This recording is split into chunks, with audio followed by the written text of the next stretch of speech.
जी, तो हमारी जो ये हमने करीबन 30 से ऊपर जो परीक्षाएँ का कैलेंडर जारी किया है, उसमें करीबन 20 तो सिर्फ़ कनिष्ठ अनुदेशक की परीक्षाएँ हैं और ये सारी परीक्षाएँ कंप्यूटर बेस्ड टेस्ट यानी सीबीटी कम ओएमआर बेस्ड टेस्ट होंगी और इसके अलावा 1-2 परीक्षाएँ जो दूसरी हैं वो भी हम सीबीटी कम ओएमआर मोड में करेंगे और बाकी परीक्षाएँ पेपर पेन एक्सरसाइज यानी कि ओएमआर बेस्ड होंगी। और हमारा प्रयास है कि जितनी भी हमको अभी तक अड़चनाएँ मिल चुकी हैं, उन सभी की हमने परीक्षाओं का डेट्स दे दी है और सिर्फ़ जो सीईटी हमारी होने वाली है स्नातक और 12वीं परीक्षा के आधार पर, उनका सिर्फ़ नोटिफ़िकेशन जारी करना बचा हुआ है, बाकी सभी के नोटिफ़िकेशन भी जारी हो चुके हैं।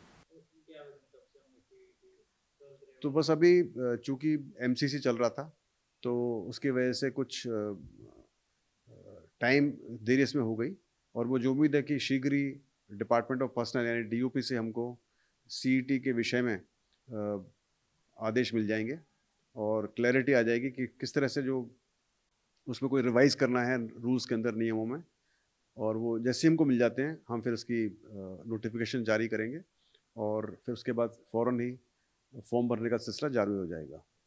समान पात्रता परीक्षा के तहत एलडीसी भर्ती के लिए आवेदन दिए गए तो उसके आप पुनर्मनन परिणाम कैसे रहेंगे? तो जैसा कि आपने देखा होगा कि 5 परीक्षाएँ हैं जो कि सीटी बेस्ड हमको करानी है।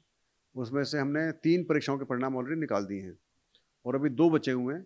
हम कोशिश कर रहे हैं कि हम या तो उनको कल निकाल दें या अगले हफ्ते के अंदर बुधवार तक निकाल दें। तो बुधवार तक दोनों बचे हुए परिणाम भी आ जाएँगे। सर जो मेरा काम है तो जो 7 जो परीक्षाएँ हमने कई करवाई थी 11 जनवरी से 3 मार्च के दौरान उनमें से अभी शीघ्र ही हम एएनएम का परिणाम निकालेंगे और जीएनएम का परिणाम निकालेंगे। मुझे लगता है अगले हफ्ते में एएनएम, जीएनएम और शायद कृषि सुपरवाइज़र का परिणाम भी हम जारी कर सकेंगे।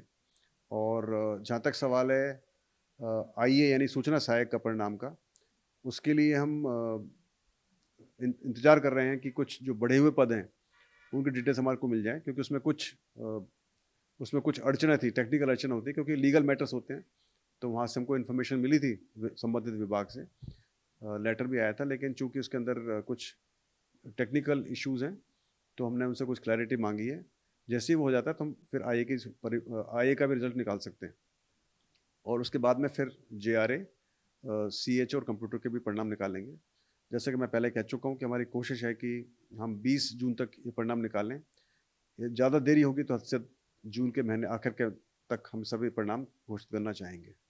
सर देखा जा रहा है लगातार बोर्ड के बाहर कई व्यक्ति आ रहे हैं अपनी नौकरी को लेकर प्रदर्शन कर रहे हैं लेवल 1 और लेवल 2 के शिक्षक भी लगातार यहाँ आ रहे हैं उनके लिए क्या मैसेज होता है? तो सभी को मेरी एक हिदायत और एक रिक्वेस्ट है कि वो व्यर्थ अपना टाइम खराब ना करें।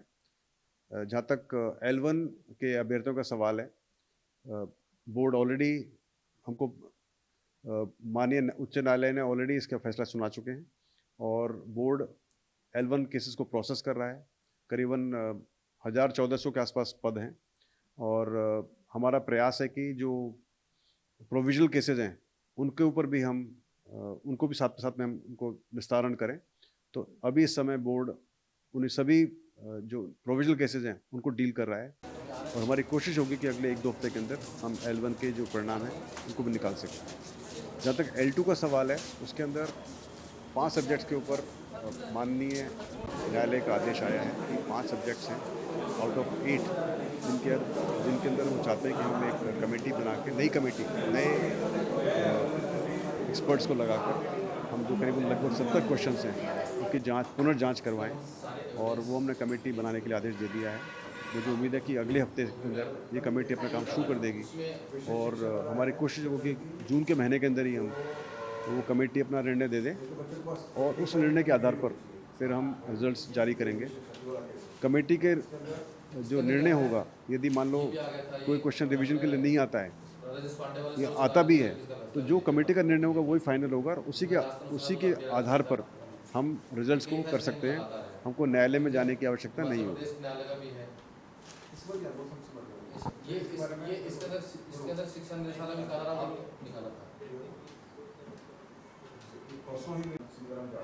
फायरमैन भर्ती के अंदर जैसे मैंने बोला था कि उसमें काफ़ी फर्जीवाड़ा मुझे नज़र आया। जो डीएलबी के जो जांच दल था उन्होंने भी फायरमैन भर्ती के सर्टिफिकेट को जांच किया था, और जब मेरे पास वो सर्टिफिकेट लाए गए, जब मैंने उनको चेक किया तो मुझे लगा कि वो उसमें कई सारे फर्जी सर्टिफिकेट्स थे।